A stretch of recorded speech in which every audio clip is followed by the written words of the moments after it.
if I die tomorrow. I hope you hear these words. I ain't here to flip no birds or sip no syrup. Hope the future generations can get this urge. Stay woke, youngin', and avenge these nerds.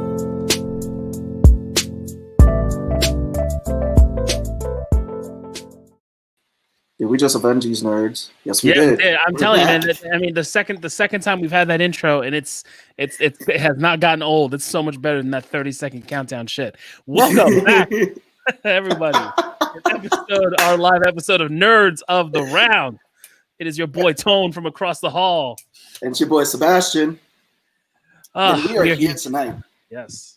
So, how are you feeling today, brother? Happy New Year. I'm good. Happy New Year. We had our first New Year episode last week, but Happy New Year.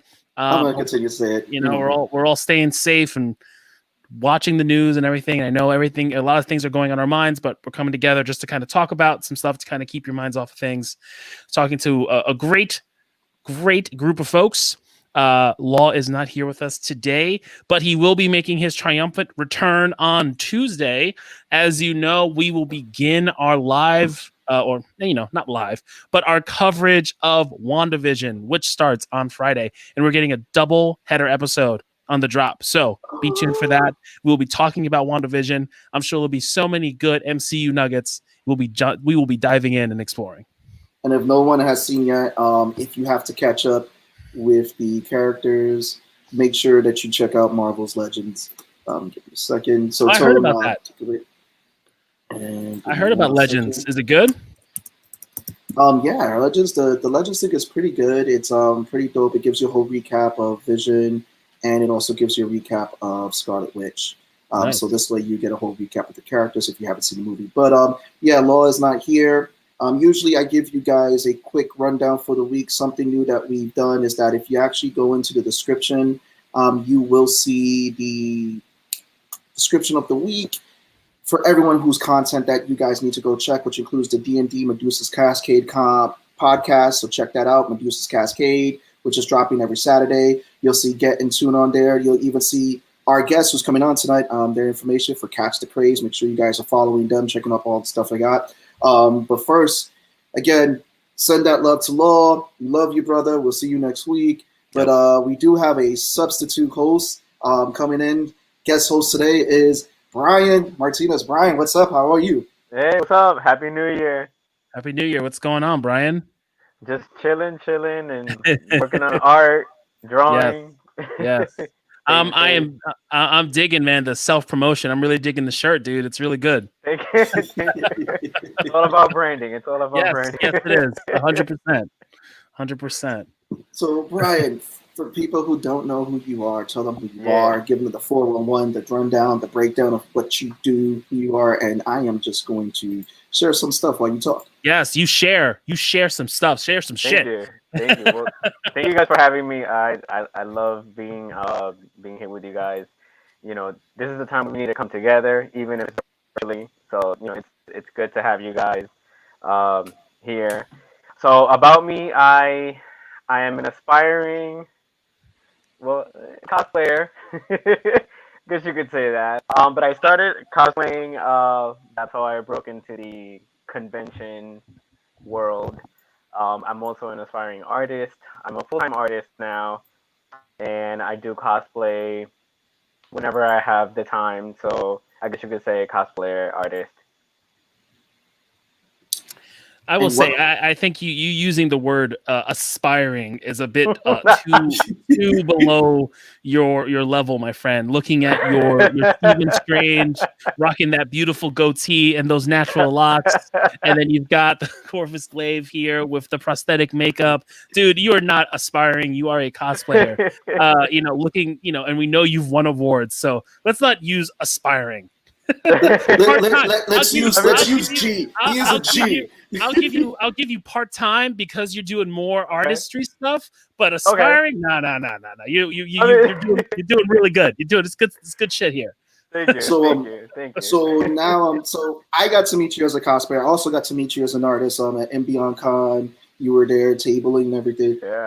So what was been the I can't even speak. What's been the transition for you from going to cosplay and now being that guy behind the table now, joining us artists behind the table and everything? The transition is tough because um cosplay, the way I express my cosplay is I'm very detailed and I like to put a lot of effort into it. That's how you get the results that you see in my cosplays. But I also like to put a lot of effort in art too. And art is not something you could rush. You got to take your time. So at first the transition was tough trying to figure out how to divide my time between cosplay and art. So, I realized that art is really my passion. That's that's where my heart is, behind the table. When I did it the first time, I fell in love with it. So that's what I'm doing now.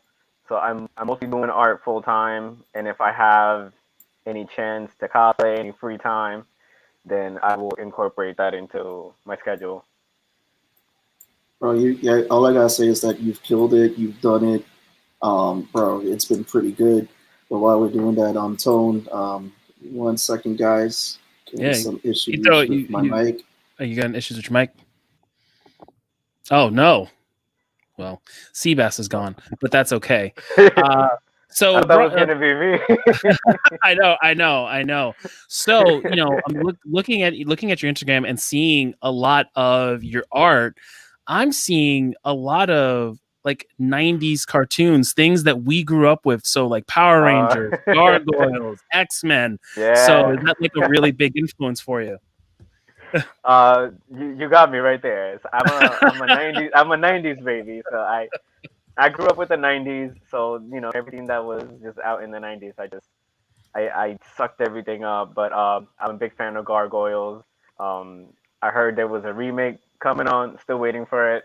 So yeah. So X-Men, Power Rangers. I grew up with all of that, and I enjoy just drawing all that and revisiting my childhood. The cartoons nowadays, they're good, but there's nothing like good old nostalgia, and that's where I gotta go to. No, I totally agree with you. There's nothing better Yeah, than some of the stuff we've been growing up with. And I know it yeah, sounds like, we're those people that we used to make fun of back in my day. But, I don't really care because it's true. Back in my day, the cartoons and all the other stuff was like 10 times better. yeah. I mean, it's crazy how I was rewatching Gargoyles when Disney Plus first aired. That's actually one of the first things that I started watching, and that show. Some of the cartoons from the '90s, some of them have aged pretty well. Gargoyles was one of them. That one, it aged pretty well. It's watchable. It's not cringy like some of the '90s cartoons. But Yeah.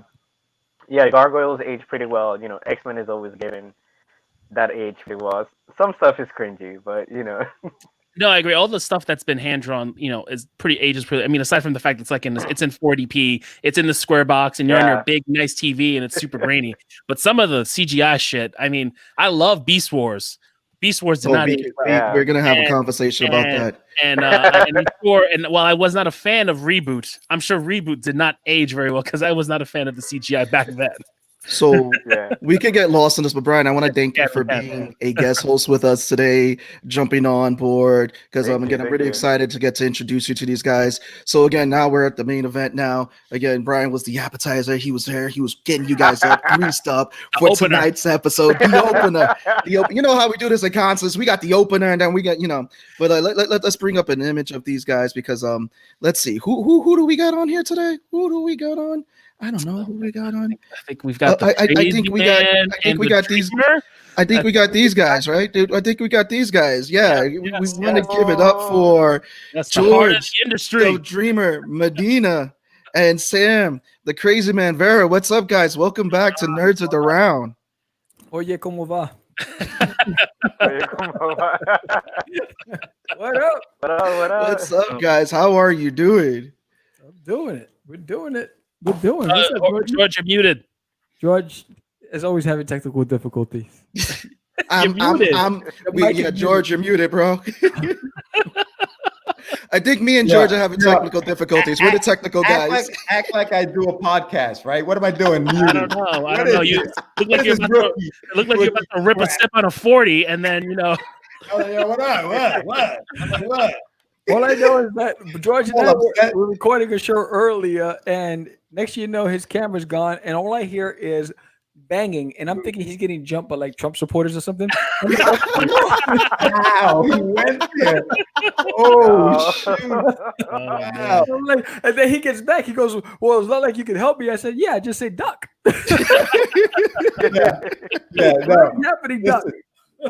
Right, you see this room I'm in. It's like this little room in like this new apartment building I moved into. But there was a lady sitting in here, and I'm out there waiting for her to get out. So as soon as she got out of the room, I closed the laptop up, and I'm running into the room. And this kid's like, "Yo, what happened?" And I'm like, "No, I had to get inside the room, bro." But he turned off the camera so I wouldn't witness what was happening. I heard the No witnesses. No so witnesses. He's tucked somewhere underneath the couch Oh. or somewhere. But That has to be the blooper reel. That's it. Catch the Craze blooper reel 2021. Yeah. Let's go. Yeah. All the Dude. stuff that George has done. Oh, dude, all the things that happened to me. It's just ridiculous.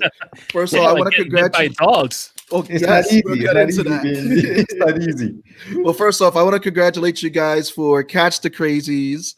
You guys Thank you. launched this Kickstarter in 2020, came through, and I am enjoying the hell out of the book. How does Thank it you, feel, dude. guys? You kicked off the Kickstarter, came through, and you got to launch the book. Come on, give us the breakdown, give us the feelings. Let us know what you guys are going through right now. Man, go ahead, Sam. I'll let you start. I was gonna let you go.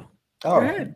all right. Hey, Well, George, so what's the feeling, dude? It's like there's relief, and now it's like, all right, let's do it again. So it's like, we started this thing, Sam. I think we started this in July. The concept came in July. Next thing you know, it's like, all right, let's get it done. Find an artist, get it written, get it drawn, get it printed, Kickstarter, and we're here. And it went by so fast, but dude, while we were in it, it was like, I was like, are we even gonna make this, reach this goal? But yeah, no, it's great, dude. It feels good that we got it done.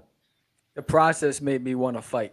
But Fight or faint, bro. 'Cause it was- it's a good thing. Good thing we're on isolation because I was violent. But no, it was exciting to see it come through.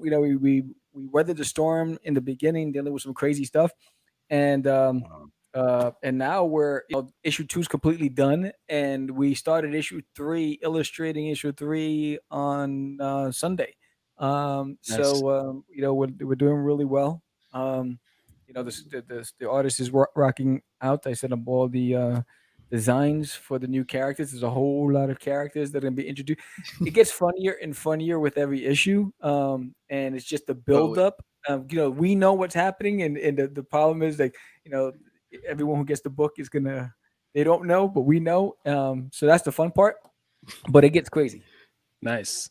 And the so you guys gonna do a Kickstarter for Volume 3, Volume 4, just kind of Kickstarters for all of them, and eventually put it all together into one graphic novel, one trade. Okay. Absolutely. Yeah. Good job. Damn, you're good, Tom. I'm just reading the tea leaves. I'm reading the tea leaves. I'm trying to. You dabble. You're dabbling. I dabble. You with Uncle Ira. You get artists right there. But no, the story is telling of you guys from when you guys started out your podcast and everything. I mean, for those who don't, well, first off, I want to give a shout out to JC Grande, who is the interior artist for the book. Yeah. Daphne Lang, who Daphne Lage, who did the alternate cover, the alternate cover. Yeah. This is the right there. original cover, and this is the alternate cover. Yeah. Which I'm happy. I got the digital cover. Yeah, thank you, Sam. That again, both covers are awesome. And Sam, is that supposed to be you with a fro? You didn't see his skit? Not backing up. It was him in his. It was him in the front. Yeah. What? Yes. That's a story over beers. Yeah. How do you get there, right? How do you get to that guy?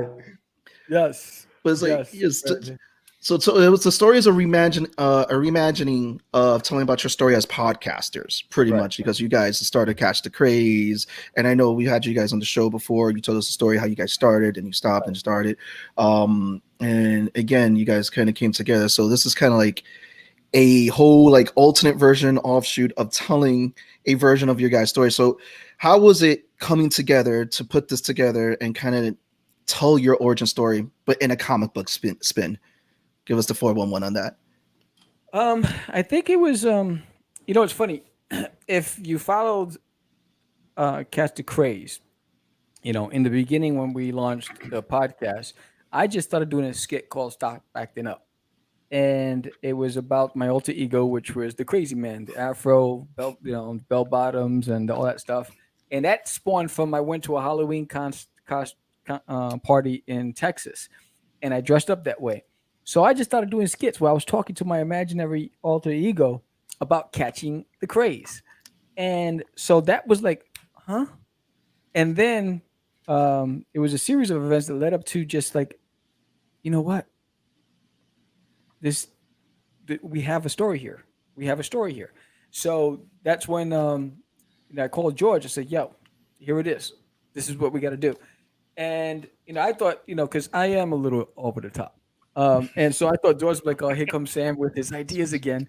And because if you know Sam, when he has an idea, there ain't no stopping you. I'm running, and so you either got to put on your track shoes and start running with me, or and George, put on his sneakers. He stretched so he didn't pull his hamstrings, because he's older now, So we started running together. And He's like, which car we taking? And it just went from there. And it was based on our journey and all the conversations that we've had in the studio with a bit of fantasy. Yeah. Yeah, I'm just gonna say, Brian, if you need like the next cosplay idea, George, you see, we were thinking. Easy, bro. It's not gonna take you 6 months, dude. It'll take like 2 weeks. There you go. No challenge him. He would do it. I know, right? Just to piggyback on what Sam said, and it's almost like it's loosely based on real life, right? And I think that part of what you get in the first issue is almost like, if you've ever been at a convention or if you've ever been behind that table, it's almost like sometimes you feel what George is feeling. You understand what I mean? Like, as we're telling the story. And if you're outside of comics because you kind of decided to give it up, you feel what Sam is feeling at his 9 to 5. Like, I need to get back in there. And it's just, how do we do it? And so the story kind of takes us through our worlds and how we get back into creating again. And so it's kind of cool that we're able to tell the story of us in a sense, in a comedic way. It was fun, and using the Crazees as the backdrop and the Crazee Man, that just adds to the fun. And I found that story very relatable because, like, again, being behind the table, and I'm pretty sure Brian's gonna definitely mention that too, because being behind the table, there's a different feeling.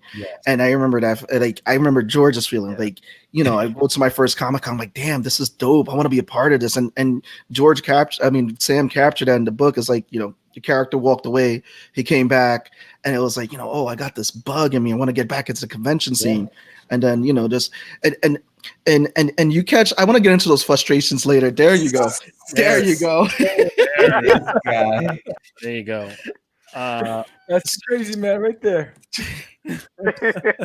So you guys talk about how, like, loosely based off experiences. So I got to know some of the interactions that are kind of ridiculous. Were they true? So, for instance, being called the creamer, or the lady putting her books on your table, or the dog. Like, are all of those true? Did someone really like disrespect? I'm gonna tell you this. I'm gonna tell you this. Two out of the 3 are true. You decide which one. And let's go around the table. Sebastian, which 2 out of the 3 are true? All I gotta look at Sam and be like, yo, that's it. He was the one who called you the creamer. It had to be Sam. It had to be Sam. And you know me, I'm like, anything for the team, bro. I'll take one for the team. I'll be the creamer. I don't give a crap, bro. Let's do this, lazy man. Let's do this. You know what I mean? Oh man. And I go with the lady with the bag. That was too real for me. I'm like, really? Lady with the bag definitely happened in real life. It always happens, dude. Like, somebody just decides that's a good place for their bag. That happens to everyone who's had a table. Just someone putting their own shit on your table. You're like, yo. What is that?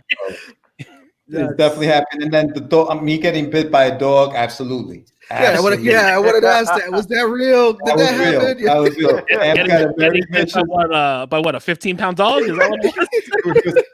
10, but Literally, whatever. he's about 16 pounds. Yeah, he's a little Is he dude. really? Damn. See, I was attacked. But yeah, yeah. Always So, tripping. Always tripping. He's like, where is he? I'm like, what are you talking Where's about? George? Where's George? good That's times. it.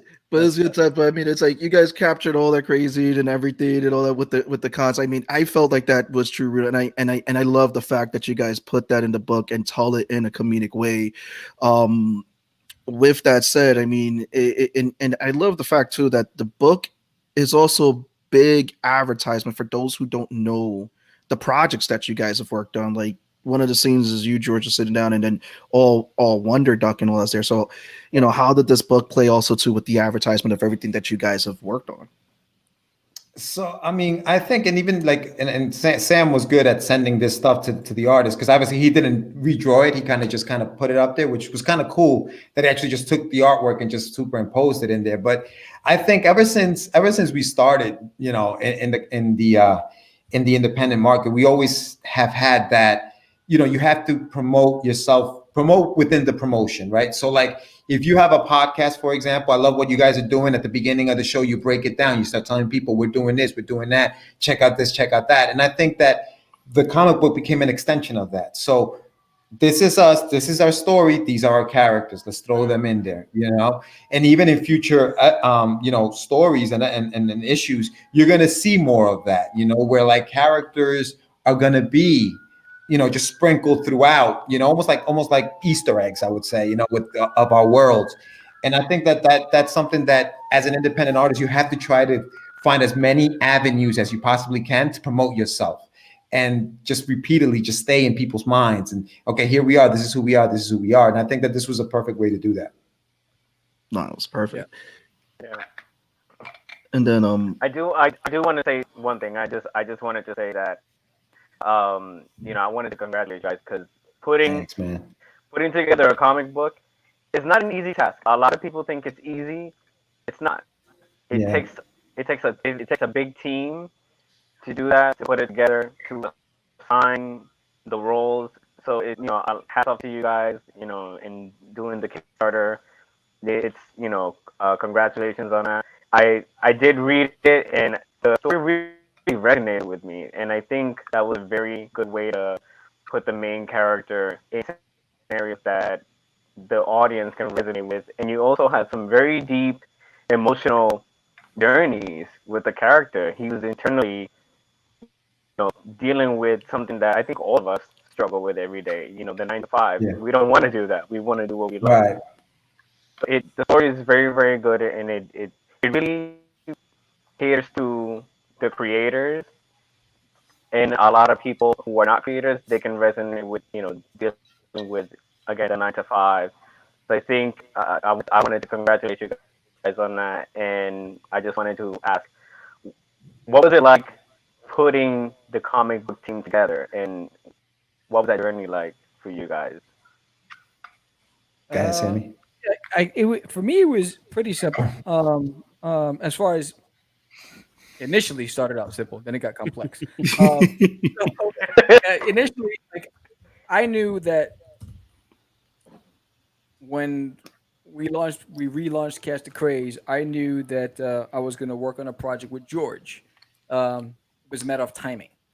And so after, and I say it all the time, after I had some whiskey and the idea came to me. So I was like, yeah. Call me Jackie Chan, because I get wicked when I have that whiskey. And so boom, it hit me. I was like, all right. So I was like, yo, George, I want you to write. He's like, word? And I was like, boom. At that, I already had an artist in mind, and I already started communication with the artist. And because I was coming up with the character designs, it just wasn't landing on the look that I wanted at the time. And so I had the right artist in mind, and it was going to be hot, and the designs were perfect. And then we hit a wall, because for 30 days, where I thought he was illustrating the book, he did nothing. And then he just bailed on us. And it was a couple of days before we launched the Kickstarter. so we had nothing. So for 48 for 48 hours. I was on Fiverr. I was on DeviantArt. I was everywhere, and trying to find an artist. And I went through at least 78 portfolios before I landed on JC Grande. And it was tough because there were some guys that I felt that were perfect for it, but they were just too complicated to deal with initially just through the conversation. And for me, it's like if I have to work harder with the artist, it's not going to be a good fit. And so we did that, and we took a risk because we didn't know. Number one, we didn't have the book ready. We came out of left field. We came out of a tomb in Egypt, and nobody knows who we are, and we're launching a Kickstarter. Like, who are these guys asking for money? They don't even have anything up there. And I know we had nothing. That's funny. So we're paying out of pocket for the artist and hoping to recoup. And so it was a big risk. But 48 hours into it, we landed JC. He started working on it immediately, and within 2 weeks, he had the 24 pages thumbnailed, just plotted out. And so we looked at it. I sent him back my notes. I was like, change this, change whatever. He went back and he finished it. And so we got lucky. But initially, ideally, I knew it was going to be seamless. But I knew that the success or failure will ride on the work ethic and the hustle. And so we just got lucky. Yeah, we when we actually send the script to the original artist, the script is written, and if you notice, there aren't too many panels on the page, and that was done like on purpose because artist didn't really, I don't know if he didn't really want to or couldn't draw. Yeah, he's a great artist, but his confidence level wasn't there, and I guess we can relate to that in a sense. So we dumbed it down, so to speak. We had like 2 to 4 panels per page, maybe a couple splash pages, just to make it easier for him to draw. And then when he bailed, we were like, oh. So when JC came on to work on it, he knocked that thing out quick, man. He killed it, dude. Like, I'm telling you, he's done with issue 2, and he's working on issue 3, and I'm sure we're gonna have issue 3 like in a couple of like days or something. But here was the crazy stuff. It did get tense because we're trying to rock this Kickstarter. It's my first ever, and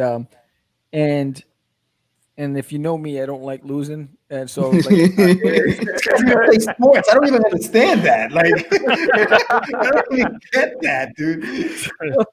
So that's because of the neighborhood I grew up in. The school didn't want to. The school didn't want to. Too much for football. So what happened was when I started getting the first page layouts, I was like, oh damn, George, I don't know if this is the right look. And so I was like, fuck. And so I was stressed. So I was already working on backup artists during that whole process. At the same time, I was working on mastering the look of the characters because I said, if I have to take on this damn project, he has to come off the bench. I was like, if I have to take on this project myself, so I said, I'm just going to do some cover because we didn't have any art. So I started doing all those cover arts and those posters to get stuff onto Kickstarter. I said, I need material. And then when that's Sam's art on the cover. That's it's fantastic. Yeah. I love it. Again, the covers that you guys designed for this, the guest artists and your cover, Sam. I mean, those covers hand in hand, they're both like the best covers. And I love the cover that you have, you and George back to back with mics, ready to bop people over the head. Your rendition of the characters was also dope, Seabass. Your rendition of it was all I like what you did there too. My character, my turn sucks. I'm horrible. I suck as an artist. And Daphne Leish, because she surprised us with that. That wasn't even going to be a cover. She just did that just to do it. And we were like, yo, dude, it's got to be a cover. So we ended up making it an alternate cover. Yes, and she actually also honored me with the original. Oh, nice. So, wow. I have it framed, and yes, Daphne hooked me up. I mean, I was like, why you got what? She goes, do you want the original? I said, if this is a joke. I was like, I'll take that anytime. So I have a really important question for you guys. This is super important here. How many people do you call Sancocho, Sam? Sancocho. It all depends. I really love that you have like the little like bit of information of why you're calling him Sancocho, because I read it and I thought Sancocho. I'm like, there's no soup in this frame. Like, there's no green soup with some, with potatoes and pork. I'm like, oh, shit, I can have some sancocho right now. But like, and then I read like, oh no, that's what he calls people that he loves. I'm like, all right, that's cute. I'm hungry now. Yeah, it all depends. That's just me. You're around me enough, and you get a nickname, it sticks. You see, George the Dreamer, when we first started the podcast 10 years ago, when I was giving out names, George wasn't too happy. That's why he never said it. And it took a while. It took him a while to start saying George the Dreamer because he wasn't digging it. The podcast back, and he's like, "Yo, the Dreamer's back." I'm like, and I wouldn't let up. So I even made him an opening beat. I said, "You're gonna say this." And then he has the audacity to turn it into the creamer, dude. You gotta be mentally strong to mess with Sam. You gotta be mentally. That was really fun. It's all love. It's all love. Yes. So what happens is, George and I will sit down. We'll plot it out. He'll go back. He'll write the script. He'll send me the draft, and then I will look at the dialogue. And then I was like, "Wait, no, this is they have to say this." And this is what happens with me, and I think this is why I'm a little out there. If I watch a movie, I become the characters in the movie. If I'm creating the story, so I feel everything they're feeling. I jump when they jump. I get angry when they get angry. So even like with the characters, and you'll see the character, I become the character. I start looking through the eyes of the character. And so when I grew up on the classics, and so we have witty banter as it is. And so I'm like, I said, we got to apply that to these stories and these characters, and that's what gives them their personal identity, and gives them that life, and that's where we have fun. Because when he read it, when I sent it back to him, he called me back. He stopped laughing, and he was like, "Yo, I love it." And I was like, because it just came out. I saw them, and I was like, "This is exactly what they're saying to him." And, collaborate. And when you collaborate, and we spoke about this on one of the shows, when you collaborate with somebody, I think that the reason why a lot of teams, like collaboration teams, fail sometimes is because when you collaborate with somebody, I think it's important, obviously, that you respect each other as creators, right? I respect Sam as a writer, he respects me as a writer, so forth. But also, I think that you have to know your role. Like, this is like the Crazees. Sam created that concept. Sam is like, he created the Crazees, right? Yeah. He said, "George, write a script for it." So when I'm writing my script, I'm seeing them one way, but the creator's seeing them a different way. So I can't sit here and have my ego, like my writer's ego, and be like, "Nah, man, I'm not changing that. That's just, I wrote, that's a great fucking, what, change that line? Are you crazy? Add the creamer? No, I'm not adding the creamer in there." Nobody does that. So you got to step aside from that bullshit. You know what I mean? If you want to get the project done right, because it's all about the project. So I think when you have that, I think you can finish a project first of all, and then have something that people will actually like and enjoy, and you can tell that we had a good time doing it when you read it. Yeah. And what's interesting, and you guys don't see it, but there's an evolution happening, because in the beginning there was a lot of figuring things out, right? And so this last script, like the pacing was perfect. The way George paced it, the way he identified the scenes, everything was perfect. It was the characters and their individual voices that we needed to really hone in on. So I remember when I started speaking for Super Crazy, in his tone, George starts laughing. He's like, "Oh, and that's perfect for him," because he speaks in a certain way. I saw it when he, yeah. So it's starting. So this is where it's starting to, like, it's just not, now it's becoming natural where we're, because even like he'll call me, he's like, "I was thinking about this." I was like, "Yes, exactly. That's what I was thinking about." And we start talking, and we're finishing each other's sentences now, and we're in the beginning was feeling each other out. And now it's just forming a life of its own, which is great. Yeah. Let's go. No, that's always good when you have the creative team like that. So, and when you guys gel off of that, I mean, Tony's always yelling at me. Jesse's always yelling at me because I'm trying to get my shit together. We're always yelling at each other. There is collective yelling at each other, or there was collective giving each other shit. That's really what it is. That's essentially what it is. And if you can't give your creative partner shit, then what the hell are you doing? Like, That is not love. yeah, And you have to, and even George said, Sam created the Crazees, but there are things where I give in too. So Oh yeah, that's the other, yeah. and so I would think about it. So what happens is if you don't know Sam, when Sam gets silent, that's the moment when he's thinking. So people are like, yo, what happened? Yo, you don't have to do. They start talking, because they get uncomfortable. Oh, you don't have to do. I was like, no, that's me processing what you just said, and so I give it thought, and I weigh everything in my head. It's almost like the Matrix. You're like putting things in pieces, and and then I'm like, all right, you know what? All right, I'm good. And so it's like, oh shit, for me, it's a process because I see where we're going with the story, and I know, and like in the background, I'm designing all these characters, because you guys don't need. There's a whole realm outside where the Crazees come from, which is called Elsewhere, and it's 7 realms within the Elsewhere, and so there's a whole different story, and it gets a lot more complex, and so Catch the Crazees becomes the Crazees eventually, because there's a point where they get caught. But so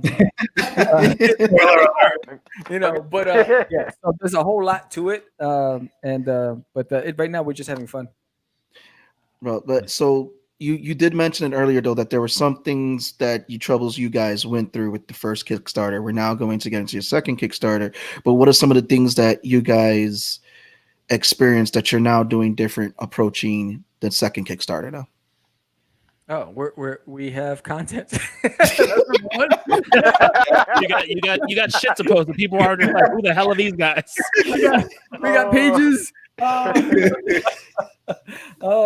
learned a lot from the first Kickstarter, and also studying successful Kickstarters that were out there, and we've had a lot of people on our show that had Kickstarters, and we took some things from here, from there, and applied it to our new one.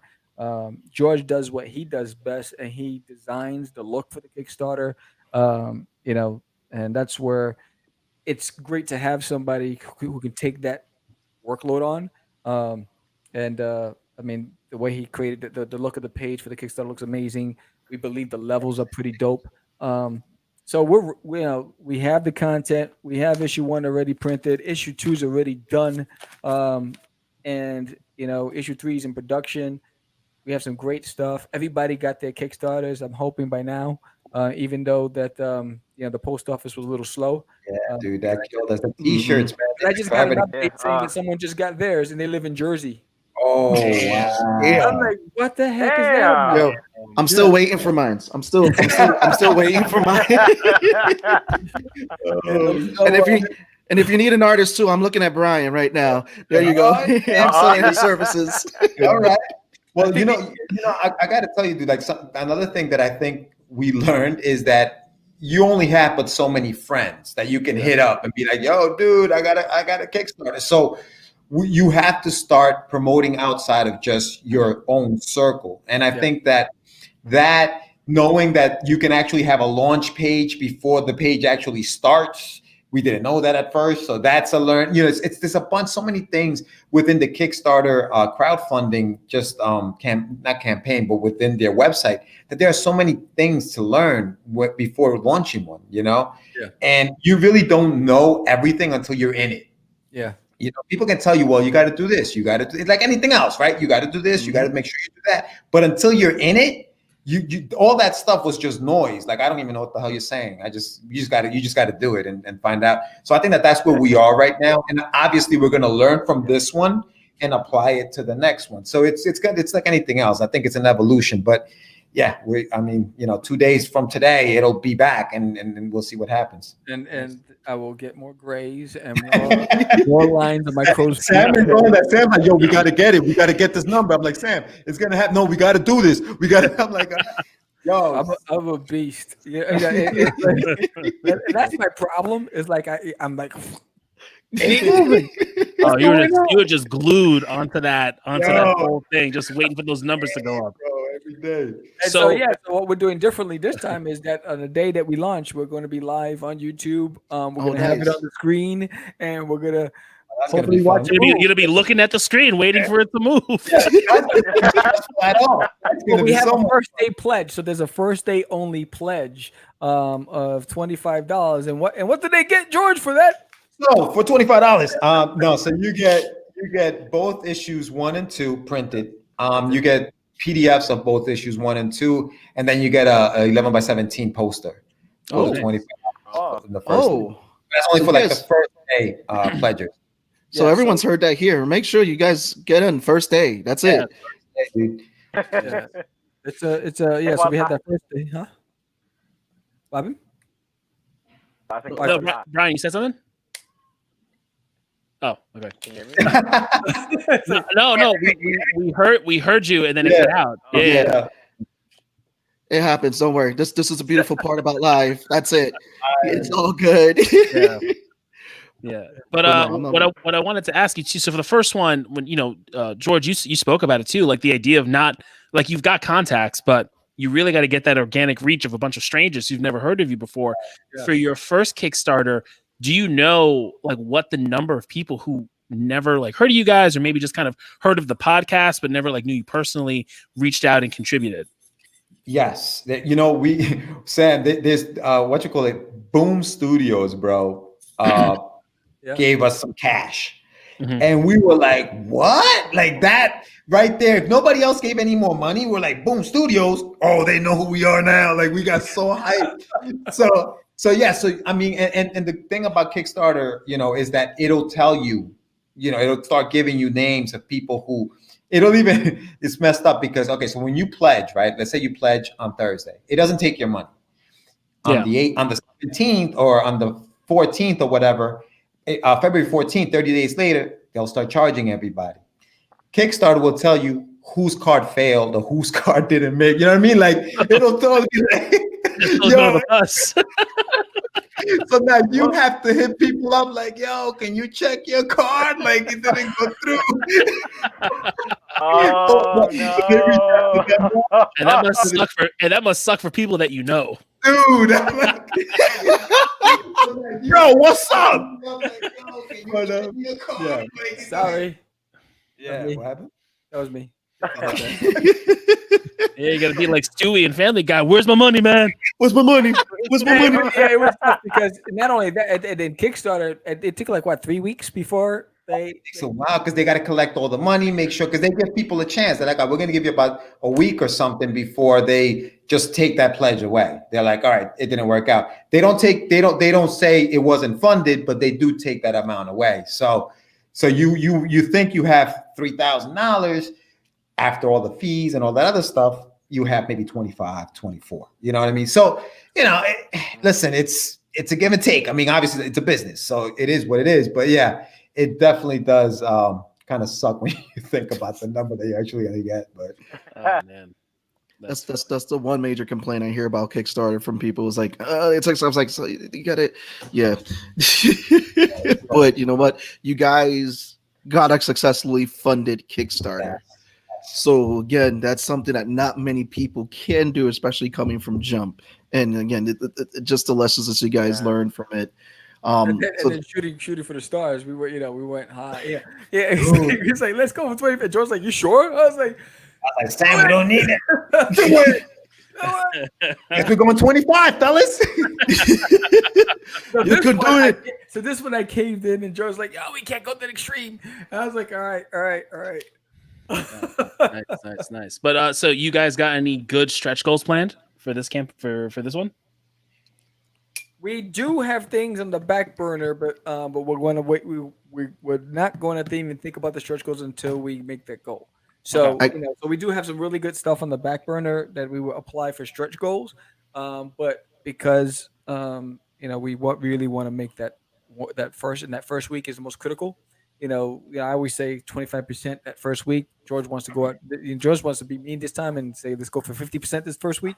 But if we could do like 25% each week, then we're in good shape. But that first week out the gate is the most important. Dude, I was doing the numbers. If we can get 50 people on the first day at $25, we made our goal. Like when you work the numbers that way, and that's like in the best case scenario, 50 people at $25 makes our goal. but we'll see. We'll see what happens. But I think you guys have a great first day go to get early backers and all that. And I think it's really dope that you guys are going to do a live show this Thursday. You guys heard that this Thursday. So make sure you're following Catch the Craze on the YouTube, Facebook, or wherever you can find them. Back of the bus, wherever you got these guys. In your closet. I'm just saying. But what is the... So we got issue 1. So what is the quick preview that you guys can give us about issue 2? What can we expect? What's going to happen to Sam, the Crazy Man Vera, and George, the Dreamer, not the Creamer, the Dreamer, Medina? Issue 2, you'll get an insight into where the Crazies come from. Issue 2, you're going to be introduced to the Crazy Man. Issue 2 is some really good stuff. It's freaking dope. If you've been watching my daily posts, the countdown to the Kickstarter, there's been some breadcrumbs thrown in on some of the looks of the pages that are coming in. But yeah, you'll get to see the realm that they come from. You'll get introduced to a couple of the characters. It's gonna be dope, and it gets Sam gets a little more manic, and so it's George is still getting bit by dog issues, and George has issues with animals, and so it's pretty dope. It's pretty exciting, and I think if you liked 1, you're definitely gonna love 2, and if you love it, and when you get 2, you got to stay on board because the ride gets crazier with every issue. Crazier, and I mean, I don't think George laughed so much in issue 3. And this is what we were doing issue 3. He was laughing like crazy.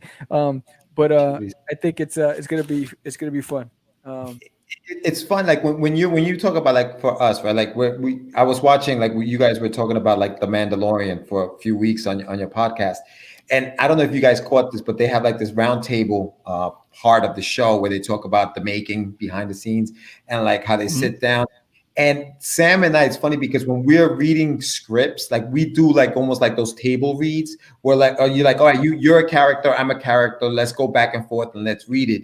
And that's where we find the funny parts of it, right? Because if it makes us laugh, we hope that it'll make the person who reads it laugh. And so that's the way we write it. So we cater to it that way. And then with Sam's vision of what the characters are, and, like, the Crazy Man has a very big part in issue 3, not so much in issue 2, but in issue 3. And his voice in issue 3 is hysterical because he's just like, if you watch the skits, he's this party, like, disco dude, you know what I mean? With the afro and the bell bottoms. And, like, we try to bring that into, like, a still format and make it work is part of, like, the challenge. And I think that you're going to see that as the story progresses. So yeah, issue 2 is dope because you get an introduction, like Sam said, into the Crazies and where they come from. And then, obviously, as fans of comic books, you always have to leave it at a cliffhanger, right? So the cliffhanger, and then what happens next, So that's dope. That cliffhanger. Yeah. And the Crazy Man, his way of feeling that he's adapting to Earth is by adapting to the 70s look. So he's into this. So that's his way of thinking he's fitting in. So he's like, he's lost in time. Right, so he's from another realm, so he doesn't understand that. So he feels like, but he loves it. He's gullible. Yeah. Well, we already know we're gonna do a whole bet. We're gonna when conventions come back and we can all actually meet. We're gonna bet that we're gonna have Brian cosplay the Crazy Man at one of the cons. Come up to the table. Yeah, that's gonna be great. He's gonna win #1 at New York Comic Con as the Crazy Man, and that's it. It's all she wrote. Are you up for that bet, Brian? Come on, Brian. Come on. What's funny is that I got you. Back in the days, Catch the Craze used to host the indie after party, and so when we were thinking about, and it was at the Twins Pub, and I mean, we had sponsors from American Latino TV and all this other stuff, whatever. And when we were talking about coming back in, and when we started doing the Crazies, I was thinking about the cosplay and having these parties and events where you can really capitalize on the look. And so I'm hoping that we can do cons again, and we're not quarantined forever, and we can socialize. And I'd love to just see just a bunch of crazy men walking around. Or we could all go to George's house. Yeah. True. Come through. Yep. Take the 2.5 hour drive up. It's fine. So you guys, again, 2020 was a tremendous growth year for you guys. The podcast, everything. You guys had a lot of episodes out there. You dropped your anniversary episode this year too, because you guys dropped, what was it, 200 episodes of Catch the Craze, which again, we were happy to be a part of that too. You guys are awesome. So what are some of the goals that you guys are looking to achieve in 2021, taking over as the Crazy Man and the Dreamer? 2021 is really to get Catch the Craze, just the brand itself to be sponsored. The goal is to break 1,000 subscribers by summer. That's my goal. That's a lofty goal, but that's my hustle. The goal is to just really get the crazies out there into the market, and just become really attract an audience that forgot about the fun part of the indie comic books. Because what I see a lot of, and I get frustrated about, when you go to YouTube or anywhere else, everyone's always talking about the big two. Everyone's always capitalizing on what's happening in mainstream, and it's really hard to really give the little guy the spotlight. So my goal is to create that platform and to keep building this platform to really give the little guy their moment in the sun, but be that number one destination for the independent community. That's my goal. I want Catch the Craze to be the number one show for all things independent. If you're an independent musician, artist, filmmaker, that's my goal. This is your one-stop shop, and I think we're going to get there. We're booked through the spring right now. And I had to create a spreadsheet just to track all of the guests.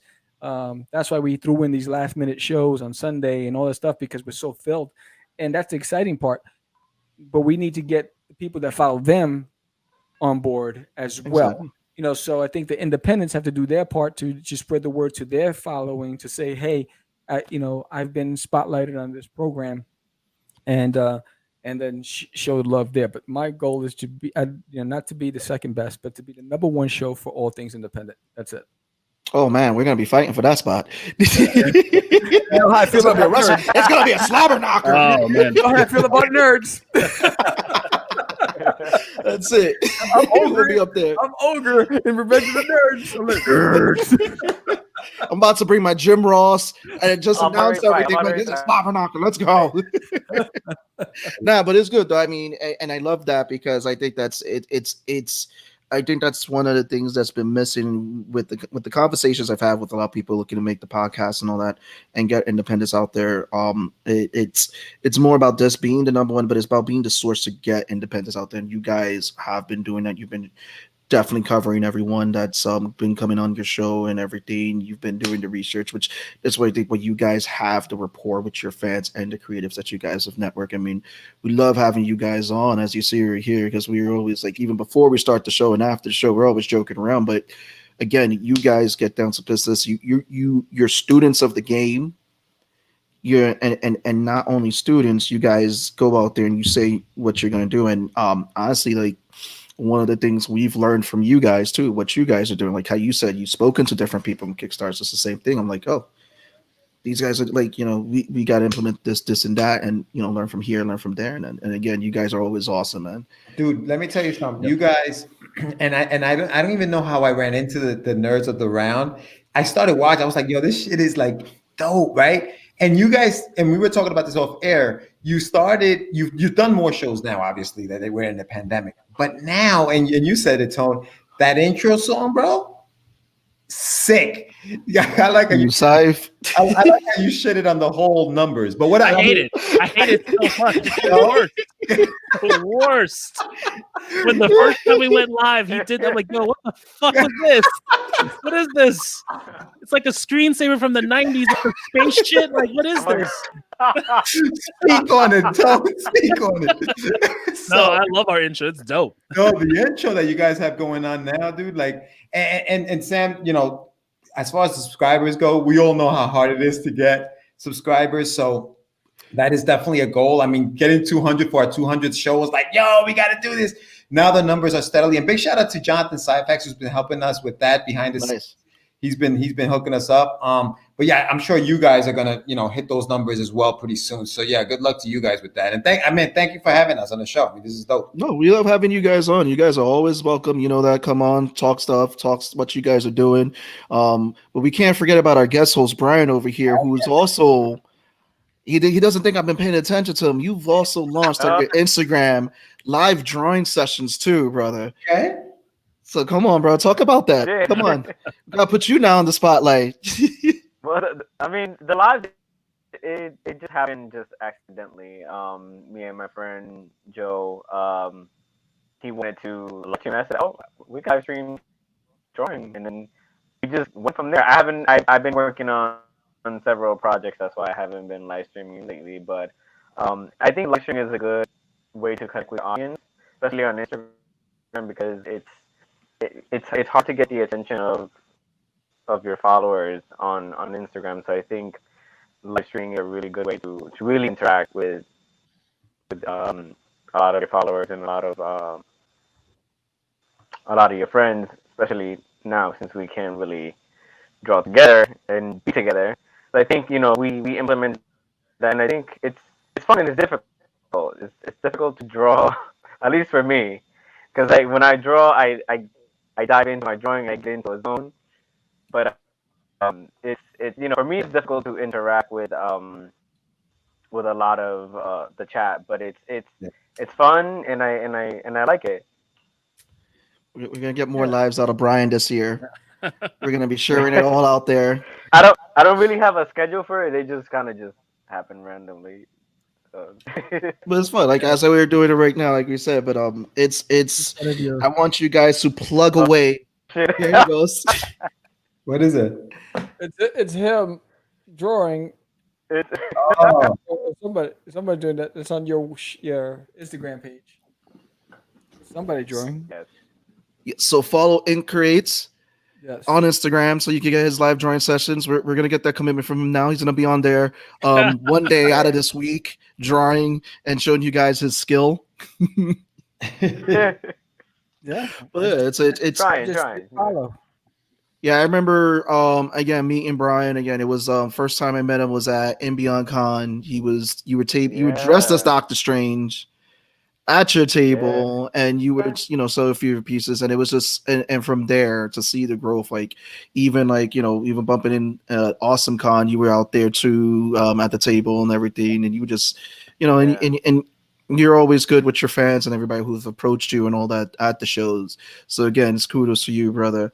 But I want everyone to now start plugging away where you're at. So we'll start with Sam and George. Let's go plug away, guys. Where can we find you?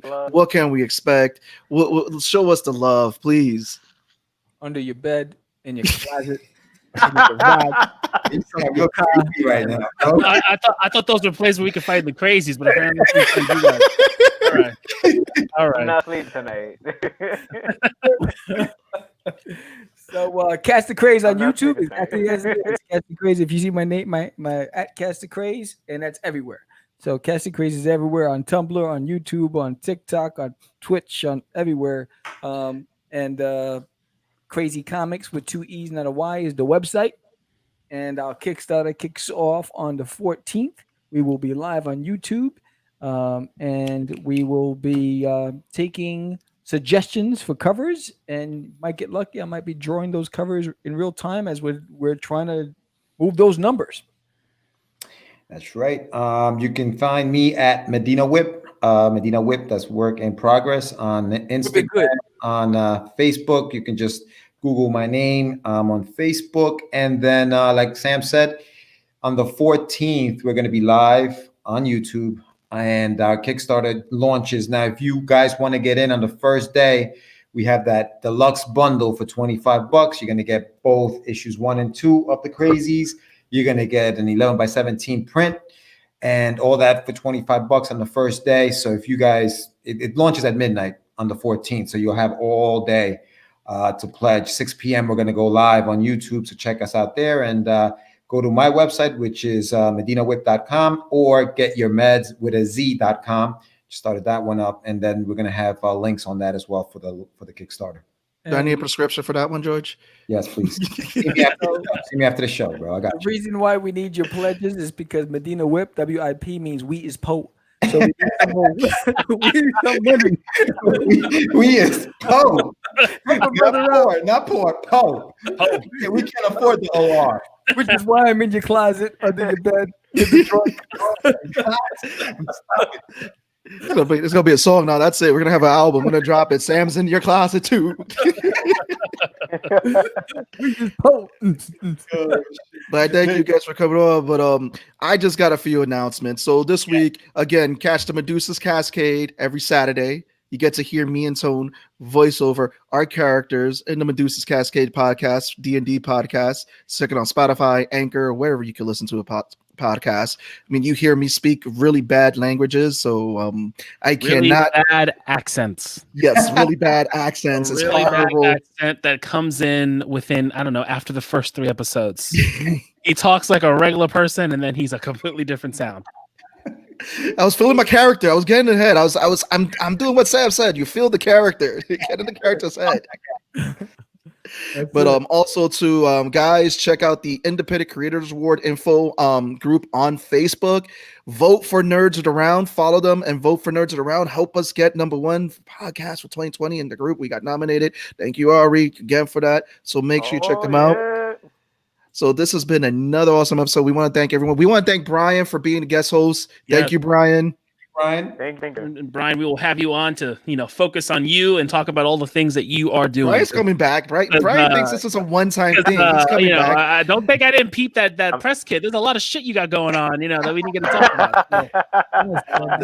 Listen, we're Brian at the next Comic-Con dressed up as the Crazy Man, the first There you go. entry into the contest. Yes, I'm gonna go back to Crazy Man. There you go. But this has been an awesome episode. Thank you guys. And your boy Sebastian. And your boy Tone from across the hall. Peace. Peace.